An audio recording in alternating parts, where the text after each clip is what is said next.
બનાસકાંઠા જિલ્લાના દિયોદર તાલુકાના વોગડ ગામે આજે ઐતિહાસિક દ્રશ્ય જોવા મળ્યું। ત્યારે પાટણ, બનાસકાંઠા અને વાવથરા જિલ્લાના ઠાકોર સમાજના આગેવાનો અને સમાજજનોની વિશાળ બેઠક યોજાઈ, જેમાં સમાજ માટે એક મહત્વપૂર્ણ બંધારણ જાહેર કરવામાં આવ્યું। ખાસ વાત એ રહી કે આ મંચ પર ભાજપ અને કોંગ્રેસના આગેવાનો રાજકારણ ભૂલી સમાજના હિત માટે એક સાથે જોવા મળ્યા। ત્યારે ઓગડ ગામે યોજાયેલી આ બેઠકમાં હજારોની સંખ્યામાં સમાજના લોકો ઉમટી પડ્યા હતા। ઠાકોર સમાજના સામાજિક સુધારા, ખર્ચાળ પ્રસંગો પર નિયંત્રણ, વ્યસનમુક્ત સમાજ અને શિક્ષણના પ્રસાર માટે બંધારણ અમલમાં મુકાયું। આ બંધારણને સાંસદ ગેનીબેન ઠાકોર દ્વારા સત્તાવાર રીતે અમલમાં મૂકવામાં આવ્યું। તો બંધારણ મુજબ હવે સગાઈ અને લગ્ન 12 માસ નહીં, એક જ માસમાં પૂર્ણ કરવાના। જાનમાં 100 વ્યક્તિ, ડીજે બંધ, માત્ર શરણાઈ પત્રિકા અને આમંત્રણ બંધ, દાગીના માત્ર જરૂરિયાત પૂરતા, મામેરામાં 100 વ્યક્તિ, 11 વાહન અને 1,51,000ની મર્યાદા, દહેજ, આણા, બોલમણા અને રાવણની પ્રથા સંપૂર્ણ બંધ, નશાકારક વસ્તુઓ પર પ્રતિબંધ, મરણ પ્રસંગે ખીચડી કઢીની પરંપરા, બંધારણનો અનાદર કરનારને સમાજ વિરોધી ગણવામાં આવશે। એસઆઈઆરની કામગીરી દરમિયાન સામે આવ્યું કે 20 થી 25 વર્ષના યુવાનો દારૂના કારણે મોતને ભેટી રહ્યા છે। આ દુઃખ મેં જાતે સહન કર્યું છે। હવે ઠાકોર સમાજને વ્યસનમુક્ત બનાવવો જ પડશે।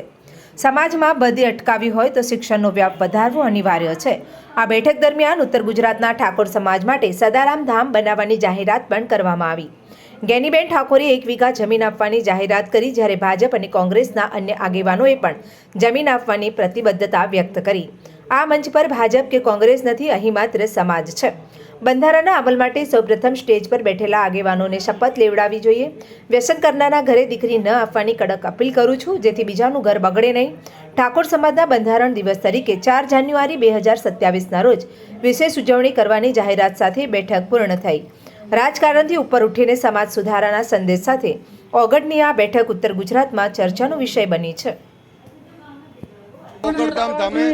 બંધારણ સભાની બેઠક થઈ, જેમાં સમાજમાં કુરિવાજો, ખોટા ખર્ચાઓ, ખોટી બદીઓ દૂર થાય અને સમાજ બંધારણના નામે કુરિવાજોમાંથી બહાર નીકળી આ મોંઘવારીના સમયમાં લોકો ખોટા ખર્ચા કરીને દેવાદાર ના બને, આ એના માટેનો પ્રયત્ન છે।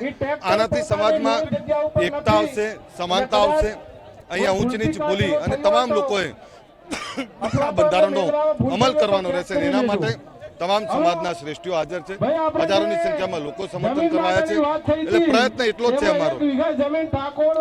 અમારો એટલો જ પ્રયત્ન છે કે આ સમાજમાં બધીઓ કુરિવાજો દૂર થઈ અને સમાજ તમામ ક્ષેત્રે આગળ વધે, એના માટેનો પ્રયત્ન। 26મી જાન્યુઆરીએ સવારે 3 વાગે એક એવી વાત કરવા જઈ રહ્યા છીએ અમે, સમાજની એકતા, સમાજનો ભાઈચારો, સમાજને તમામ ક્ષેત્રે આગળ લઈ જવા માટે 26ની રાત અને 27ની ઉગતો સવાર એ શિક્ષણ ધામનું ગાંધીનગરમાં ભૂમિપૂજન કરવા જઈ રહ્યા છે, એના માટે એકત્રિત થઈ રહ્યા છે। એટલા માટે ઐતિહાસિક દિવસ કે કેશાજીભાઈ, સરબજી અને ગેનીબેને જે શરૂઆત કરી એ શરૂઆત એમણે એમના મત વિસ્તારમાંથી કરી અને આજે 3 જિલ્લાના ઠાકોર સામાજિક આગેવાનો, રાજકીય આગેવાનો, સાધુ સંતો ને મહંતો અને આટલી વિશાળ સંખ્યામાં જ્યારે સમાજ આવ્યો છે, ત્યારે પહેલી વાર એવો આનંદ થાય છે કે કોઈ વર્ગ એવો બાકી નથી કે આજે ગેરહાજર હોય અને સાચા દર્શન, સાચી એકતાનો પડઘો આજે પાડ્યો છે એ કેશાજીભાઈ, સ્વરૂપજીભાઈ, ગેનીબેનના ફાળે જાય છે।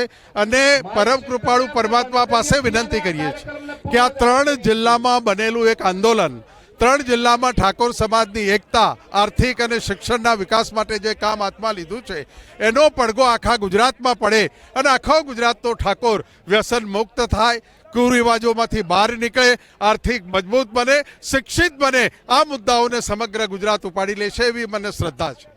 Thank you.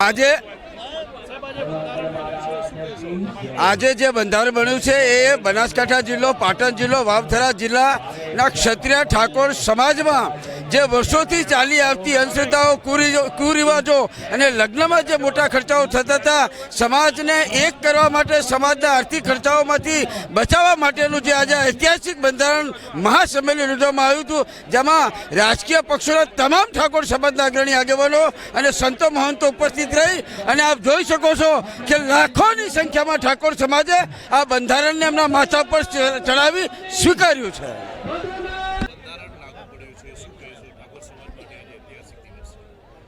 સૌ પ્રથમ તો સદારામ બાપાને ઓગળ બાપાનો ખૂબ ખૂબ હૃદયથી આભાર માગું છું અને આખા ઠાકોર સમાજના આખા બનાસકાંઠા જિલ્લો વાવથરા જિલ્લો અને પાટણ જિલ્લાના તમામ આગેવાનો વડીલોનો ભાઈઓનો બહેનોનો ખૂબ ખૂબ આભાર માનું છું અને આ બંધારણ જે આજ અમલીકરણમાં થયું છે અને વાંચન થયું છે એનાથી અમારા ઠાકોર સમાજને મોટા પ્રમાણમાં ફાયદો થવાનો છે સાથે સાથે શિક્ષણનો પણ સ્તર વધવાનો છે જ્યારે એમણે એમપી સાહેબ બોલ્યા કે આપણે આવતી તારીખે એની ઉજવણી કરવાની છે ત્યારે આપણે એક શિક્ષણ ધામ બનવાનું છે એને શિક્ષણ ધામ બનાવવા માટે આ દાતાઓ પણ જેને 10-15 વીઘા જમીન આપવા પણ તૈયાર થયા છે અમારા આગેવાનો એનો પણ ખૂબ ખૂબ આભાર આનાથી સમાજને આર્થિક અને ખૂબ ફાયદો થવાનો છે અને ખૂબ બહોળી સંખ્યામાં ઠાકોર સમાજ વધાર્યો પત્રકાર મીડિયાએ પણ ખૂબ સાથ સહકાર આપ્યો એટલે તમારો ખૂબ ખૂબ બધાનો આભાર જય હિન્દ જય ભારત